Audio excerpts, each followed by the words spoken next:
궁금증 타파 프로젝트 어디 한번 알아볼까? 알아볼까? 아, 5월이 됐습니다. 예. 아, 상당히 업되셨네요. 봄이라서 그런가요? 그런가 봐요. 자, 이제 저희가 두 번째 계절 봄을 맞아서 이제 네 번째 게스트가 되나요? 오늘 어떤 분 만나게 되나요? 이제 목소리 가다 듣는 거 봐. 왜냐면 이제 저분도 의식을 하시기 시작하셨거든요. 목소리 출연만 계속 하고 있죠. 그럼요. 네. 오늘은 5월달 가정의 달을 맞아서 네. 우리 가정 안에서 그 안에서 또 상처를 받기도 하잖아요.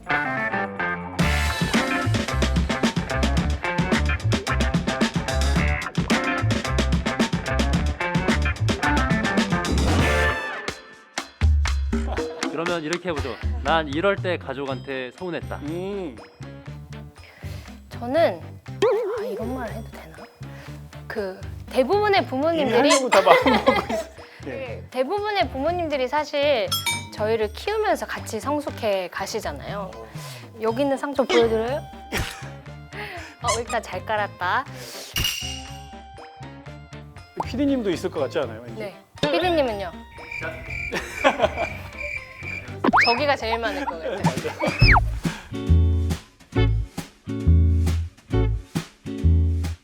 오늘의 손님이 또 오셨군요. 안녕하세요. 안녕하세요. 반갑습니다. 반갑습니다. 네. 반갑습니다.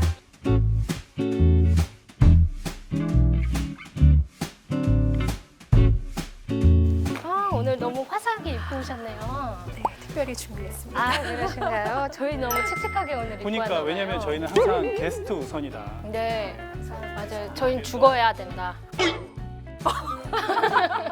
굳이 죽는 패션은 아니세요. 네, 오늘 예쁘세요, 충분히. 자, 먼저 환영합니다. 우리 박수로 좀 한번. 예. 본인 소개를 좀 해주세요. 저는 울산에서 왔고요. 그렇지만 서울 사람입니다. 네, 억양이.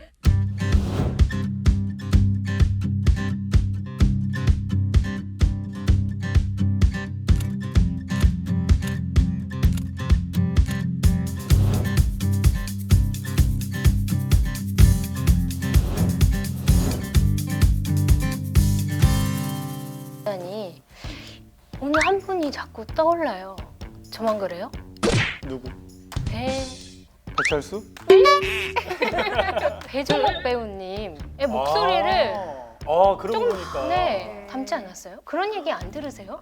처음인 것 같아요. 네. 여러분들의 사랑이 정말로 필요하다는 걸 요즘은 절실히 느낍니다. 많이 사랑해 주시고요.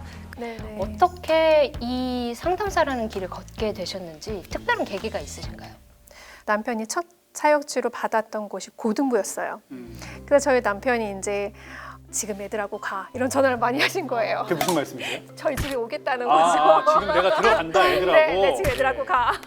그래서 먹으면서 아이들이 조금씩 이제 자기 이야기를 하는 거예요. 한두 명이 자기 속 얘기를 하면 마치 바톤 터치하듯이 또 자기 속 얘기를 하는데 내가 조금 더 전문적인 공부를 해서 도와줄 수 있다면 얼마나 좋을까라는 그런 진지한 고민들로 인해서 아마 청소년 상담사도 했던 것 같습니다.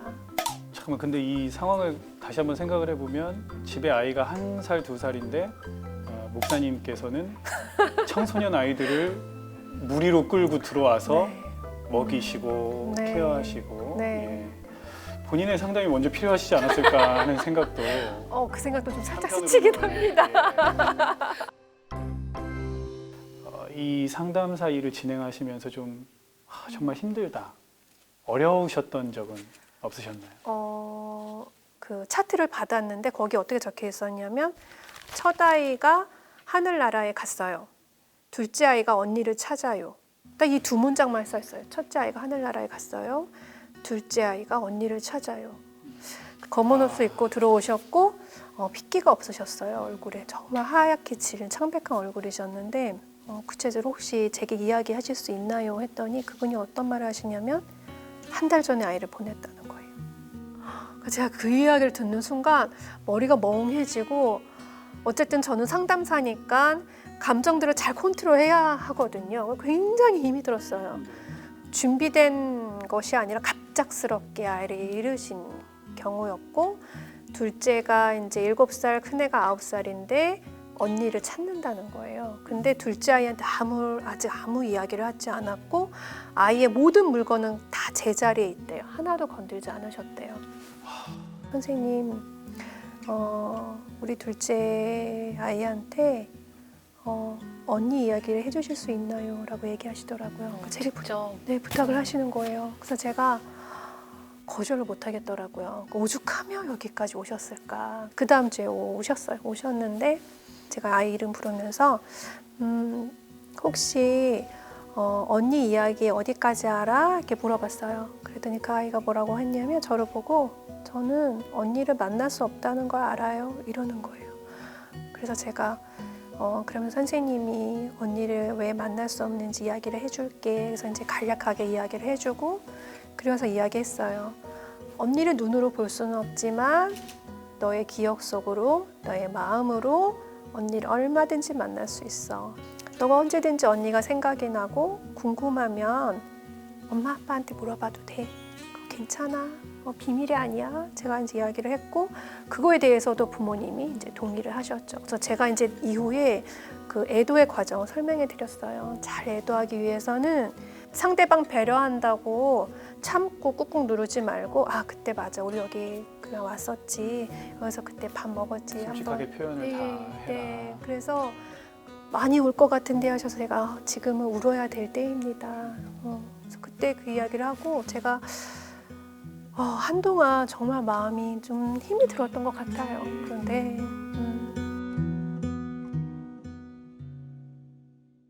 그러면 상담하시면서 혹시 그 끝나고 나서도 이 가족의 케이스는 참 오랫동안 마음에 남았었다 하는 그런 또 케이스가 있으신가요? 그 가정법원에서 가사 상담위원을 이제 일을 했었는데 그 역할이 미성년자 자녀를 둔 부부가 이혼을 하려고 할 때 교육하고 상담을 하거든요. 예.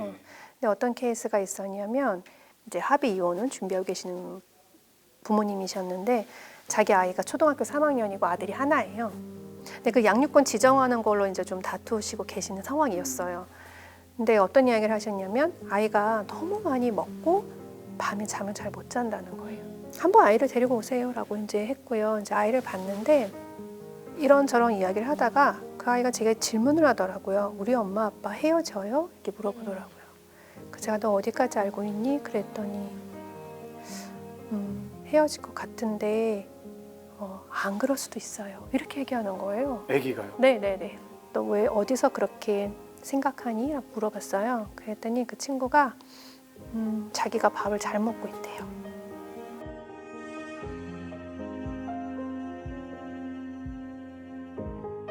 그래서 제가 물어봤어요.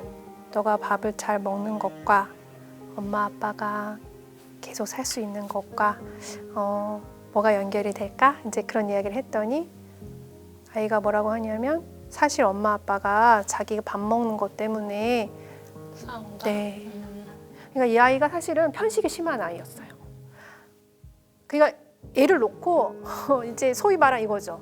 어떻게 애를 했길래 밥을 이걸 안 먹냐. 당신 닮아서 그런 거다. 막 밥 먹는 아이 앞에 부부가 막 다툰 거예요. 그러니까 아이는 아무에게도 말하지 않고 스스로 엄마 아빠가 헤어지는 거는 내가 밥을 잘 안 먹어서 그래서 내가 밥을 많이 먹고 잘 먹으면 안 그러시겠지라는 마음의 협상을 혼자 딜을 하고 있었던 거예요. 그 아이의 마음이 얼마나 힘이 들겠어요. 그럼에도 불구하고 자기가 원하는 방향으로 흐르지 않겠다는 거 눈치를 채니까 밤에 악몽을 꾸는 거였어요. 그러니까 혼자 남는 엄마 아빠가 없고 막 찾아 헤매는.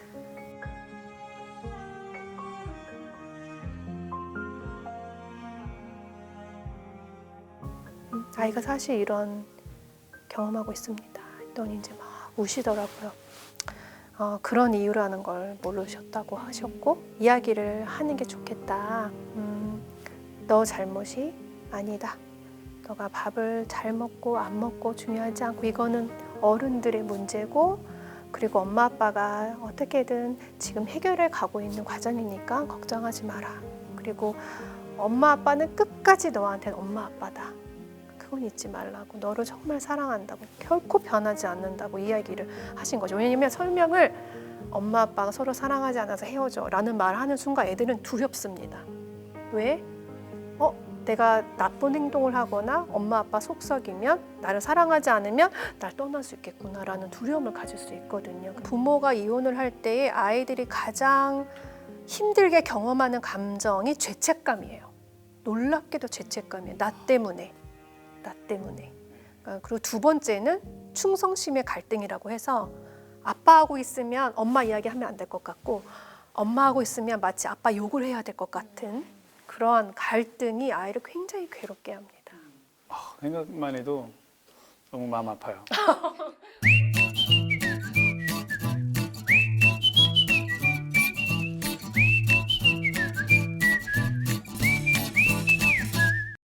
근데 우리 선생님께서 자녀 문제를 다루기 전에 부부간의 문제가 더 중요하다 이런 말씀을 해주셨단 말이죠. 네. 어떤 의미인가요?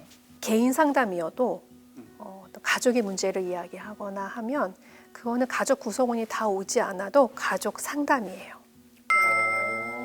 제가 무슨 이야기를 하고 싶냐면 한 사람이 왔어요. 내담자 한 사람이 와서 저는 문제가 이거고요. 아버지의 문제가 이거고요. 이야기를 한단 말이죠. 그러면 저는 그 순간 그 문제를 이 사람만의 문제로 보지 않아요.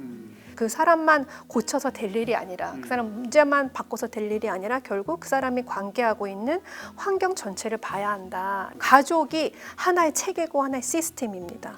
그런데 이 체계의 핵심, 중심이 부부예요. 그러면 네.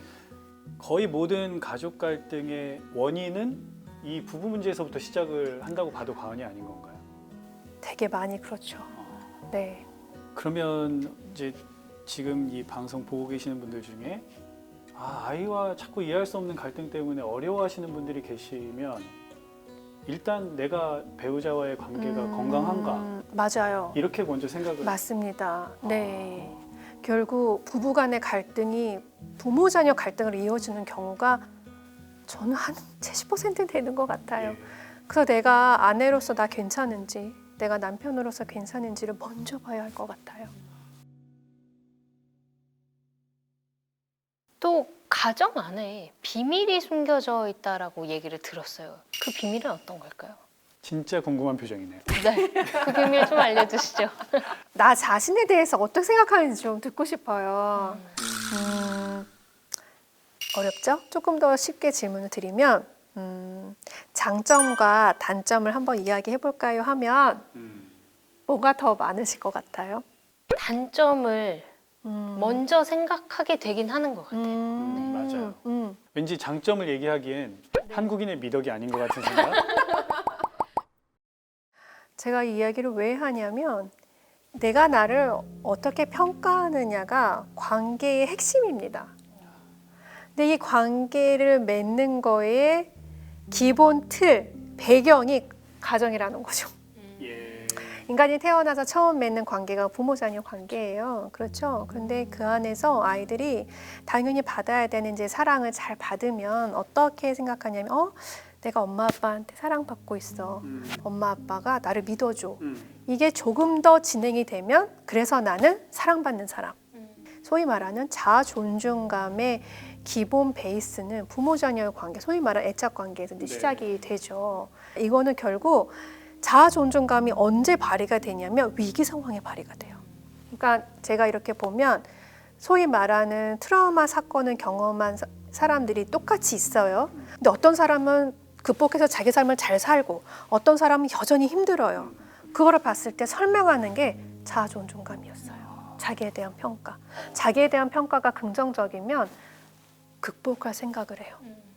그래서 누가 이렇게 도와준다고 손을 내밀면 감사해하고 도움을 받아요. 그런데 좀 극단적 이야기일지 모르겠지만 자아 존중감이 떨어지고 사랑받은 경험이 별로 없고 난 상처가 많은 사람이야 라고 한다면 똑같은 일을 경험을 해도 그냥 나락으로 빠져요. 그 마음의 중심에는 그래 내가 언제 잘 됐다고 그냥 내가 도와줄게 라고 하면 무슨 생각을 하냐면 뭐지? 왜? 왜 내가 좋대? 난 별론데 나한테 뭘 요구하지?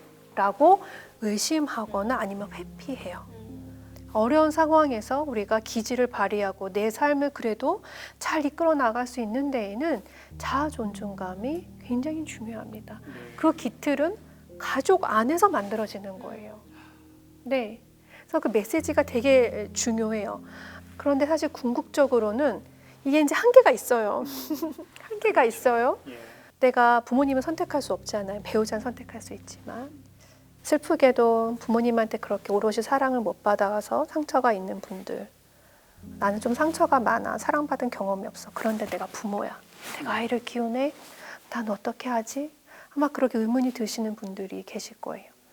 근데 제가 진지하게 이야기하고 싶은 건 우리에게는 궁극적인 절대적인 사랑을 주시는 분이 계세요. 내가 잘하든 못하든.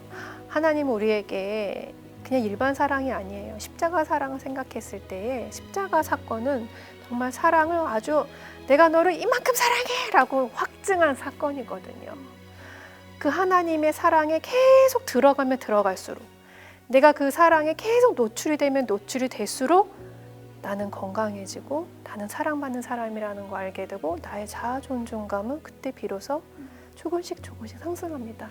하나님이 나를 얼마나 사랑해 주시는지를 내가 얼마나 알까가 결국에는 내가 비록 상처받았어도, 내가 비록 사랑을 잘 받지 못했어도 우리는 다시 한번 일어날 수 있는 근거가 됩니다. 모든 관계를 규정짓는 가장 기초적인 자아 존중감, 네, 이걸 키워주는 베이스 캠프, 가정. 맞습니다. 하지만 그 베이스 캠프 세팅이 잘못돼 있어서 이미 아픔을 겪으신 분들이라 할지라도 우리에게 반드시 희망이 있다는 사실 네, 꼭 기억해야 되겠네요. 네.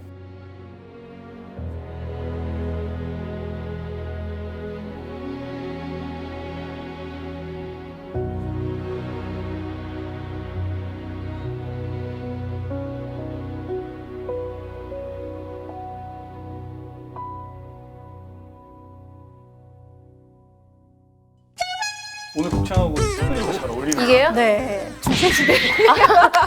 그래서 뭐 하세요? 뭘 하시는 거예요? 아버지가 괴물처럼 느껴졌대. 너무너무 무시무시한 모든 것이 다 잘 될 것입니다.